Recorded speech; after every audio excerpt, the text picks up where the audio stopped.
Sebastião Carlos.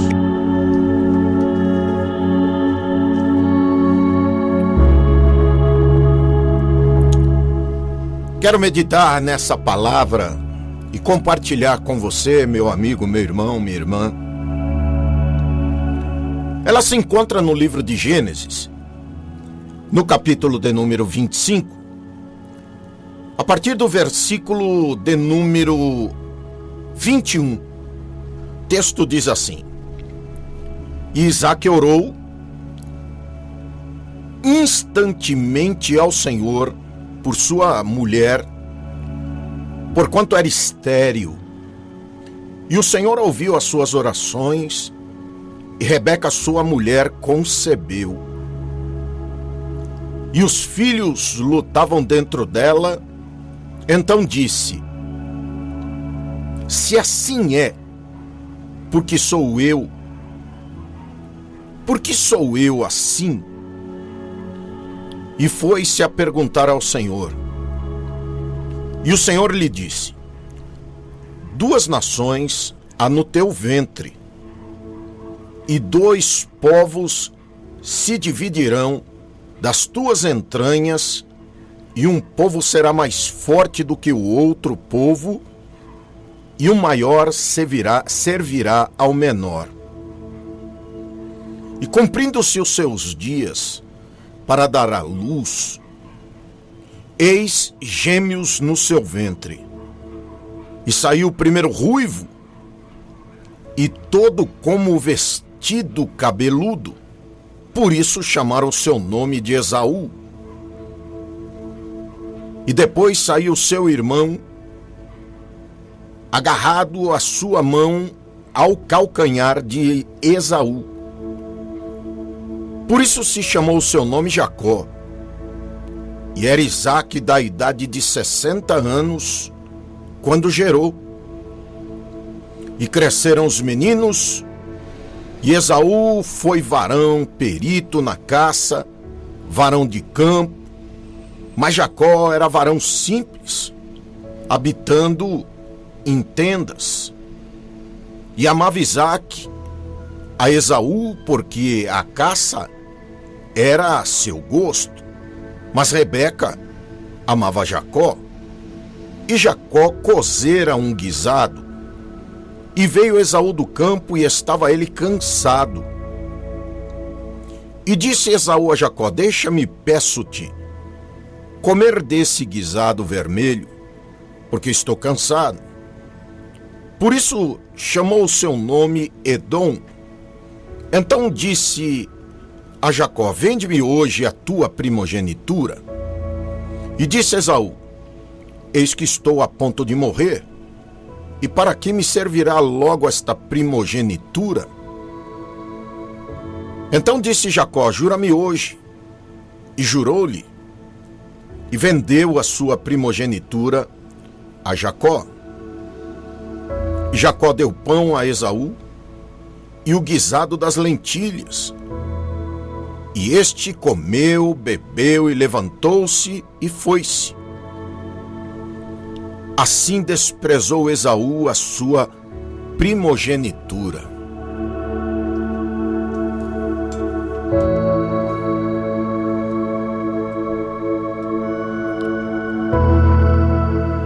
Meus amigos, o relato de hoje foi um cumprimento do plano de Deus, mas a gente pode tirar algumas lições dele. A gente pode tirar algumas lições da vida de Esaú, um homem cuja visão não se estendia além das margens limitadas das necessidades imediatas. Tendo o suficiente para comer hoje, por que se incomodar com o amanhã e ter grandes ambições maiores para o futuro? Será que você conhece alguém assim? Será que você vive uma vida de imediatismo? será que a sua jornada, a sua caminhada até os dias de hoje tem lhe mostrado que enquanto tem tá tudo bem? Pois é.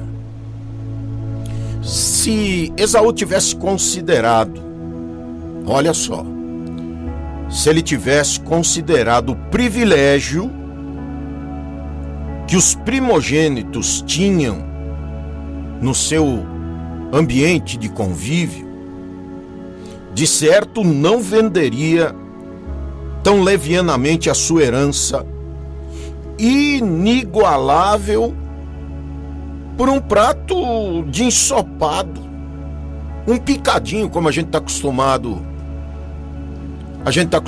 a comer, né? Às vezes a gente chega em algum lugar para almoçar ou para jantar, tem lá picadinho com batata, picadinho com cenoura, tem picadinho. Era isso que de repente foi o fiel da balança para mudar a vida de Jacó em relação a Esaú. Porque neste caso da primogenitura, se ele mantivesse a primogenitura, ele teria posição de honra no meio da sua família. E claro que depois da morte do pai, seria o novo chefe, administrador do patrimônio familiar, cuja parte maior lhe pertenceria. Era assim que funcionava o sistema de primogenitura naquela época. O primeiro macho, o primeiro menino, ele teria, digamos que esses benefícios. Agora, é importante salientar que o título de primogenitura ou de primogênito envolvia tudo isso, todos esses benefícios. Porém, os olhos limitados de Esaú não puderam ver e nem apreciar a grandeza e a beleza que isso representava. Veja, muitas vezes nós somos imediatistas, muitas vezes nós queremos as coisas ou os nossos clamores, as nossas súplicas respondidas de imediato, né? Como se fosse um fast food. Você entra lá ou liga, manda um WhatsApp ou chega lá no balcão, pede, é atendido, come correndo, sai e parece que tá tudo satisfeito. Eu já comi, tô satisfeito, acabou. Mas se a gente for penetrar, raciocinar nesse contexto da palavra, nós vamos verificar que a atitude de Esaú, primeiro, observamos que ele tem um grande número de seguidores. São aqueles que vivem para hoje. Esquecem-se completamente do amanhã.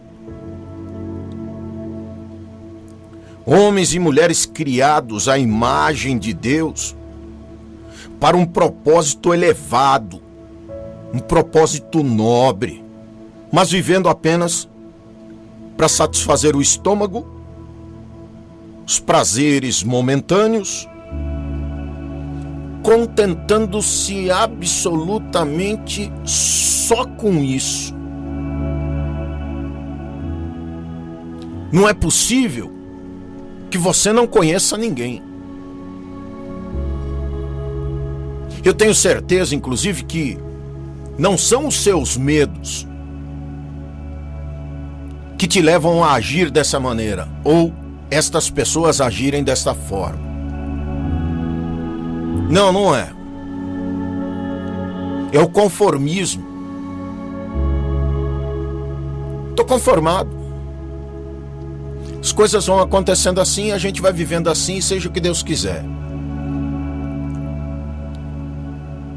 Agora eu te pergunto o seguinte: que juízo a gente faria dos pais que consideram como único dever alimentar e vestir os seus filhos, os filhos que Deus lhe deu, Deus lhes confiou para cuidar? Aleluia. Porque muitas vezes a gente olha, ouve depoimentos, conversa com pessoas. Eu já ouvi pessoas dizendo assim: não, eu sou que nem o apóstolo Paulo, lá em Filipenses 4, sem me contentar com o que tenho. Bom, mas eu não estou falando disso. Eu estou falando de futuro. Eu estou falando de semear hoje, de regar, de edificar, de construir. E não só hoje, olhando para aquilo que eu tenho adiante de mim, tá bom. E eu não estou falando só do âmbito terreno, material, financeiro. Não posso, a minha visão não pode ser tão tacanha a ponto de eu olhar só para hoje. De olhar, ou seja, tendo que comer hoje, tá bom, amanhã, seja o que Deus quiser. Tô com fome agora. Não é preciso já, imediatamente. Quantas pessoas você não conhece que são dessa forma, que se comportam dessa maneira, que vivem ao longo de uma vida inteira dessa maneira? E não é, como já disse, só questão material, financeira.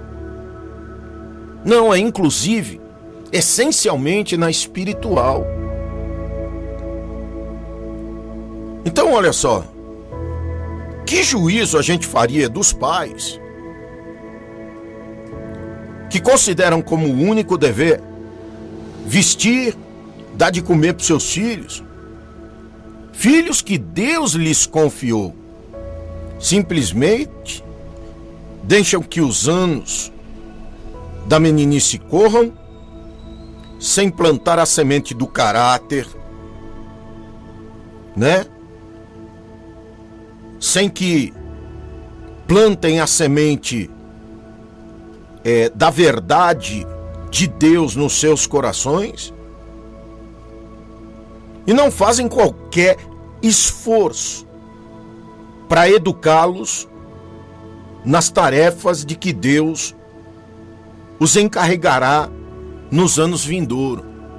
Ou seja, não dão uma disciplina. Quando a gente fala de disciplina, parece ser banco, né? Não tem nada a ver uma coisa com a outra. É comportamento, é maneira de viver, é regra.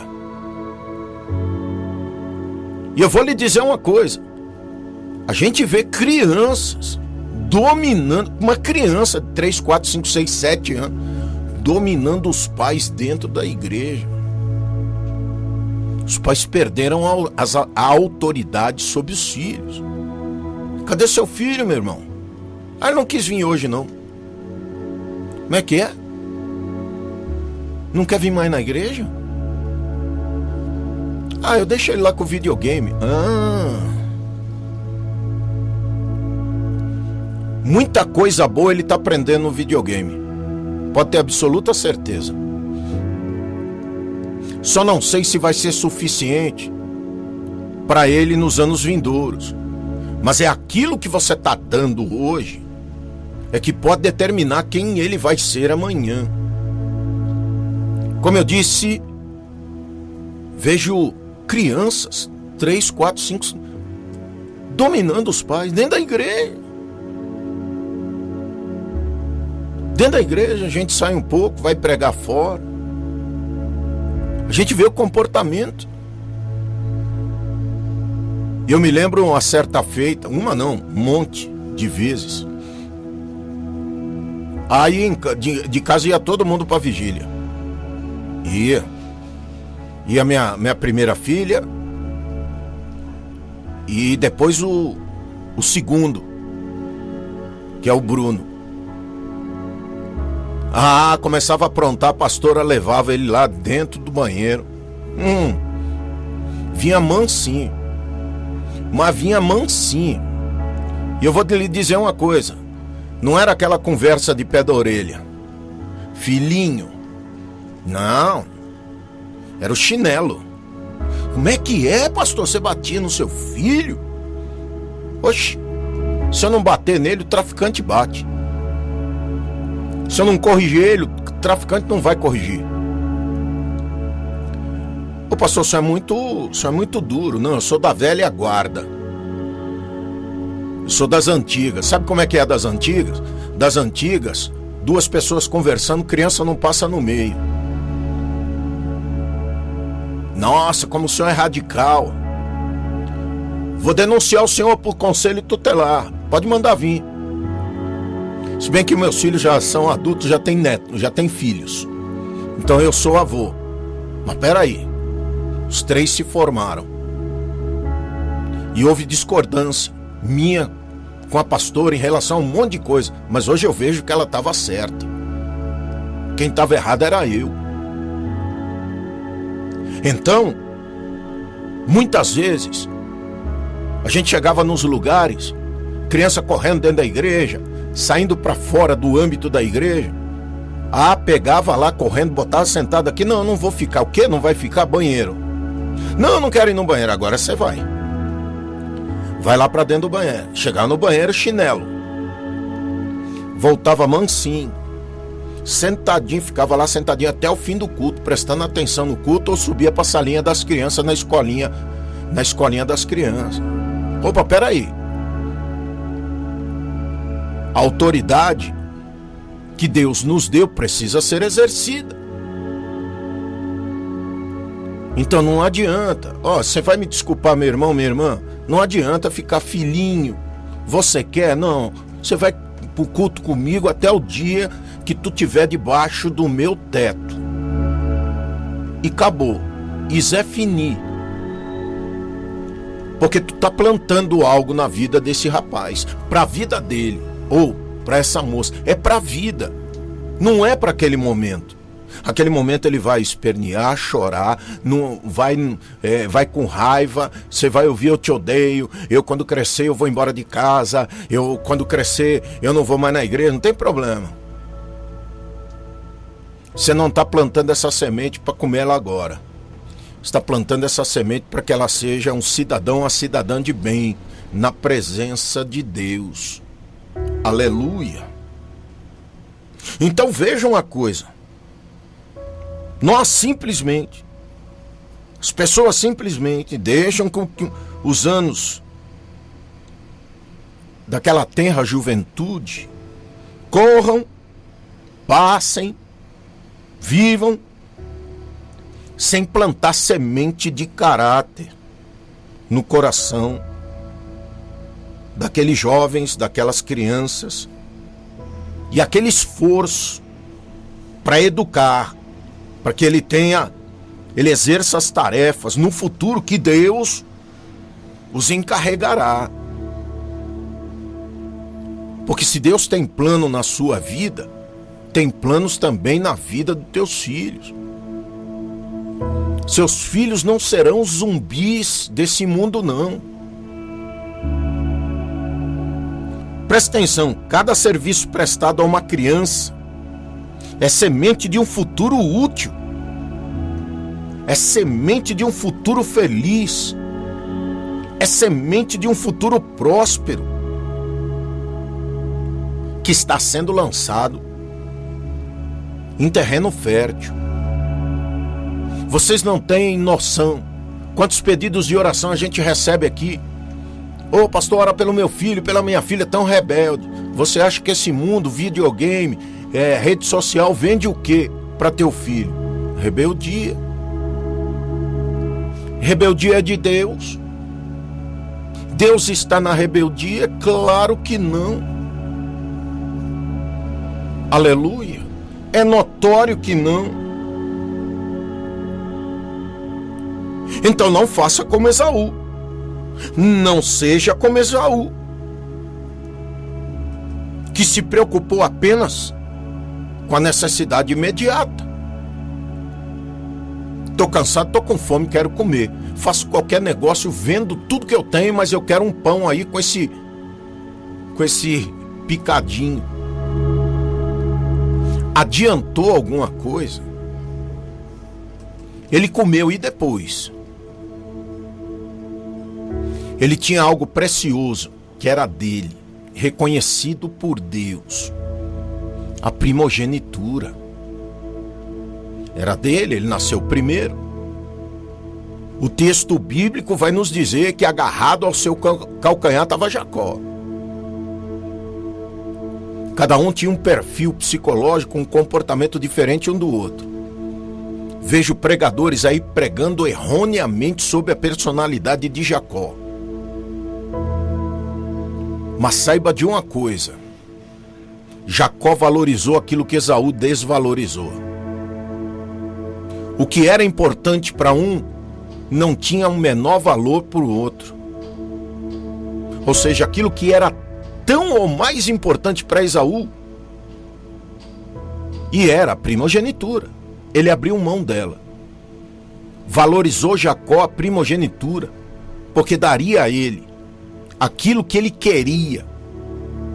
Jacó recebe porque Esaú abre mão, por causa... Eu vou até dizer para você, é claro que quando a gente está com fome, meu Deus, a fome é um negócio que atormenta. E eu estou dizendo a fome de quem passa fome. Mas no caso dele, veio do campo, da caça, do trabalho, estava com fome.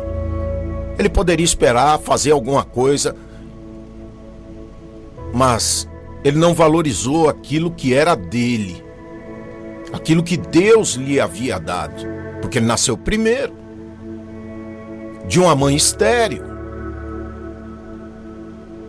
Quem é filho de uma mãe estéril valoriza. Eu valorizo. Eu valorizo. Sua mãe era estéril, pastor? A minha mãe não podia ter filhos. Ela foi me ter com 50 anos de idade. Eu não tenho irmãos. Então tem que valorizar. Aleluia. Mas sabe de uma coisa? Muitas vezes a gente se comporta exatamente como Esaú. O que vale é a bênção que eu vou receber agora. O que vale é aquilo que eu estou me apoderando agora. O que vale é a porta que eu quero que se abra agora. O mais importante para mim é casar com aquele homem, com aquela mulher agora, porque senão sem ela eu não vivo. Será? Será? Será que de repente é aquilo que Deus preparou para você? Ou você está abrindo mão da sua primogenitura? Você está abrindo mão daquilo que Deus está te dando. Deus está te dando o futuro. Você está olhando para agora. Não, eu não vivo sem. Vive. Você nasceu sem. Você pode ficar muito bem sem. Aleluia. Esaú se preocupou apenas com a sua necessidade de agora, de hoje, imediata. Mas eu digo para você, invista na sua vida e na dos seus filhos, para que eles também não sigam a grande parcela de pessoas que pensam, que age, usufruindo dos prazeres transitórios, que na verdade desagradam a Deus, e que Deus não está no negócio, e que de repente olham para aquilo como se fosse a coisa mais preciosa e que ela não pode perder, e Deus não está no negócio. Deus não está na causa. Na verdade, a gente observa pessoas que colocam Deus nas suas causas, quando Deus não está nessas causas. Muitas vezes Deus não está nas suas escolhas. Olha bem, meu amigo, muitas vezes Deus não está nas suas escolhas. Aleluia. E a gente quer que Deus esteja. Não, Senhor, tu tem que fazer alguma coisa. Deus não é obrigado a fazer as coisas.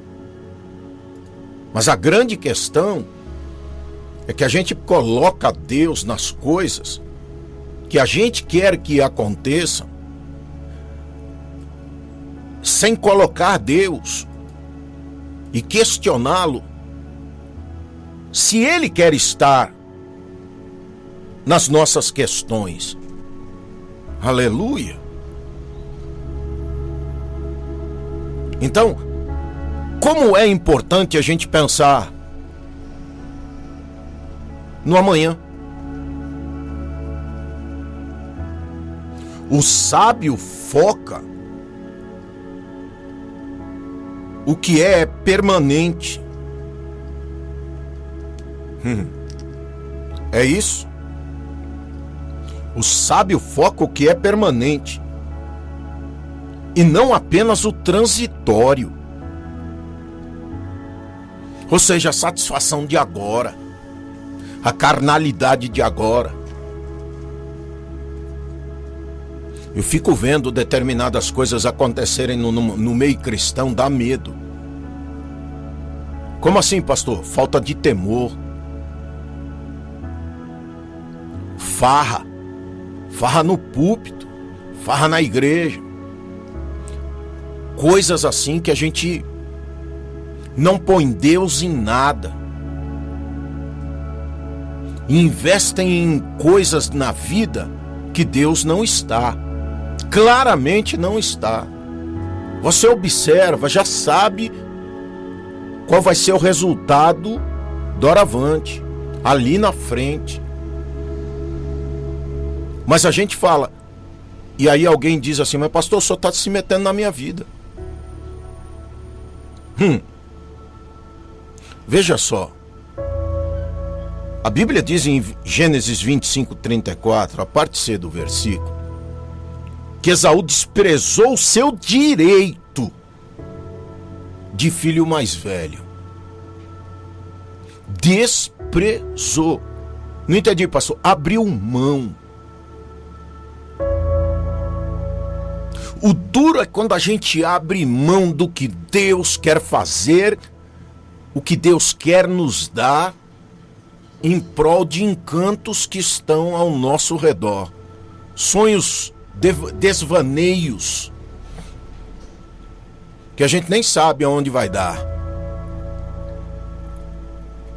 A gente investe, como é que eu posso dizer aqui? A gente investe pesado no duvidoso, abrindo mão do certo, porque queremos já, imediato. Já aconteceu comigo? Já. Só perdi. No imediatismo, só perdi. Mas quando eu quis investir no reino, eu colhi do reino. Aleluia. Eu colhi do reino. Quando você investe no reino, você colhe do reino. Não tem esta fórmula, não tem jeito de dar errado. É do reino para o reino. Você pensa numa coisa. Jacó era sábio. Como assim, pastor? O que ele estava fazendo? Picadinho, guisado? O guisado para ele era importante. Ele valorizou o guisado dele, ué. Ele preparou. Ele estava cozinhando. Para ele era importante. Quer comer? Vai te custar alguma coisa na mesma proporção, ué. Tá bom, eu te dou um prato do que eu tô fazendo, mas me dá tua primogenitura. Opa! Primogenitura? É? Ué, meu guisado não é importante pra você? Tua primogenitura é importante pra mim, ué. Nosso pai tá vivo, mas ele vai morrer. E quando ele morrer, eu vou administrar tudo. Pra mim não interessa, eu tô com fome agora. Pois é. O sábio coloca seus objetivos no que é permanente e não naquilo que passa rápido, se desfaz como fumaça. Uma vida dissoluta, uma vida vazia, de alegrias temporárias que não vão levar a nada e a lugar nenhum. Eu não sei o que está se passando com você. Que arrependimento é esse? Que dor é essa na sua alma, no seu coração? Mas eu quero terminar esta palavra orando pela sua vida, porque ainda dá tempo de mudar. Para Esaú não deu, mas para você ainda dá tempo. Senhor Deus e Pai, em nome de Jesus, o Senhor é galardoador daqueles que o buscam. Ó Deus, nessa minha súplica, nesta minha oração, eu quero aqui orar por esta pessoa, por este amigo, essa amiga, esse irmão, esta irmã. Ó Deus, que tem sofrido por um equívoco lá atrás. Ó Deus, por um comportamento, quem sabe dúbio. Comportamento, Deus, com falta de conhecimento, somado, Senhor, à pressa. Porque os outros têm, os outros fazem, eu quero fazer também. Mas a gente se esquece de que Deus tem planos diferentes para as nossas vidas. Estende as tuas mãos nesse instante. Ó Senhor, para estas vidas, Senhor, e socorre, ajuda a mudar o quadro, o cenário, o momento, Deus, a visão, a estratégia errada, equivocada, momentânea, imediata, que não está levando ele e ela a nada. Meu Deus, estende as tuas mãos, muda, Senhor, esse estado de coisas, perdoa-lhes os pecados e lhe mostra um novo caminho, um novo e vivo caminho, através, Senhor, das tuas promessas, pela tua aliança conosco. Em nome de Jesus, meu Deus, estende as tuas mãos, socorre, resgata, meu Deus, limpa, Senhor, os carrapichos, lava com teu sangue e concede graça e vitória, em nome de Jesus.